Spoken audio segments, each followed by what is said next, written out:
Magandang hapon mga kaludes, mga kapasyon. Meron akong i-share sa inyo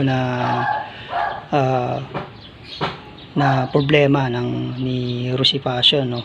Kahapon na-encounter ko siya na nagkakaroon ng problema yung ano ko, ito to, yung fuel gauge ko.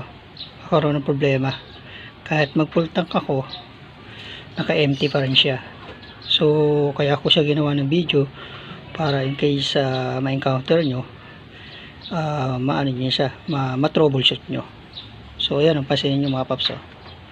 Ayan, naka-empty, oh. Naka-on yung ano, isa siyan, full tank yung,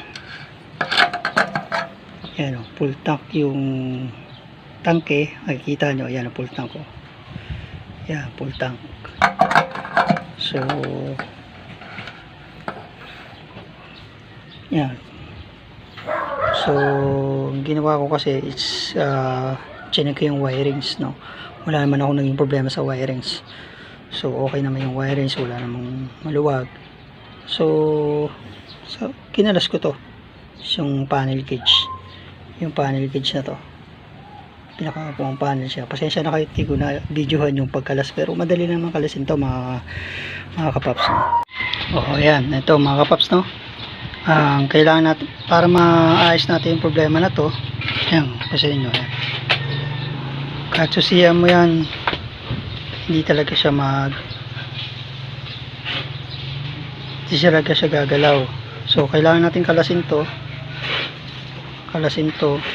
tapos meron tayong hihinangin dun sa loob, natanggal yung ano niya, yung contact dun, may natanggal dun sa loob, kaya ayaw gumana ng fuel gauge natin. So kailangan natin kalasin to. So matter nyo na to. Ayan. So ingat lang tayo, baka mabali nyo to. Ito mga to, gano'n, ingat lang tayo, no?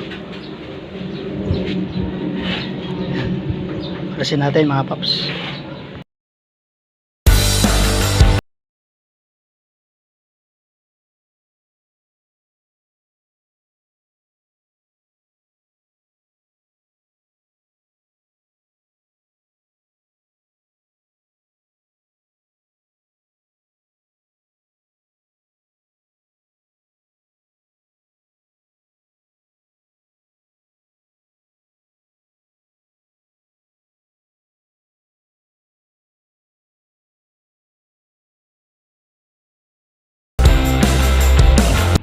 Pero ito, napakahirap kalasin ito.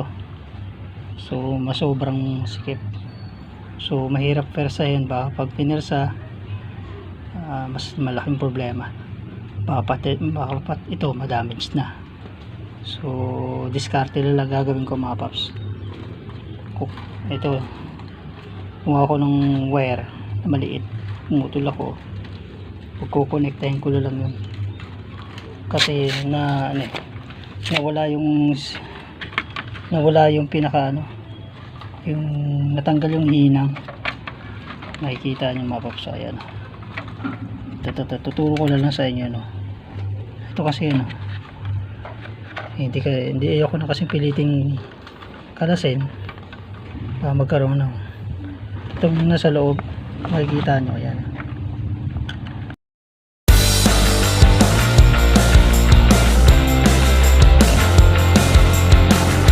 Okay mga kapaps, try na testing na natin kung nagana na itong fuel gauge natin, no? So tips lang to, mga kapaps, tips lang to para please kahit paano may idea kayo kung paano nyo siya troubleshoot. So ang ginawa ko dito ay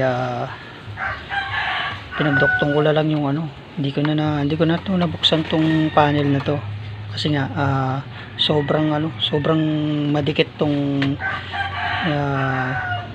yung speedometer dito sa speedometer gauge natin. Masyadong madikit. So hindi ko na pinilit kasi pag pinilit ko magkakaproblema ako, pwedeng masira na to. So advice ko sa inyo, pag ganun huwag nyo na pilitin kasi nga mas lalong madadagdagan yung problema nyo, no? So ako hindi ko na tinatry ko talagang itanggalin, pero nung hindi ko na talaga siya pinilit kasi masisira to talaga, sisira yung speedometer. So yun mga paps, no? So try natin kung nagana. Try natin susiyan. Okay, good. So ang ginawa ko mga paps, yung resistor, resistor kasi yan magkadikit, dalawang resistor, isang maliit isang malaki, na siya na disconnect, sabihin natanggal yung hinang. So ang ginawa ko, kumuha lang ako ng wires, tapos pinagduktong ko lang kasi nga hindi, ang hirap tanggalin ito, so ito natanggal ko sa fuel cage, pero ito napakahirap, pwedeng masira to, madadagdagan pa yung problema ko. Kaya ginawa ko, hindi ko na pinilit, diskarte na lang. So pinicturean ko na lang mga paps, para kada paano makita nyo yung itsura ng sinasabi ko na pinagduktong ko. So ilalagay ko na lang dito sa video. Inuulit ko mga paps, tips lang to para kada paano magkaroon kayo ng idea in case na ma-encounter yung ganitong problema sa fuel gauge. Yun lang mga kapaps, no? So sana nakatulong ko sa inyo na konting kaalaman, no? So salamat sa panonood mga kapaps. Ingat kayo sa pagdadrive. God bless you all sa inyo lahat. Bye bye.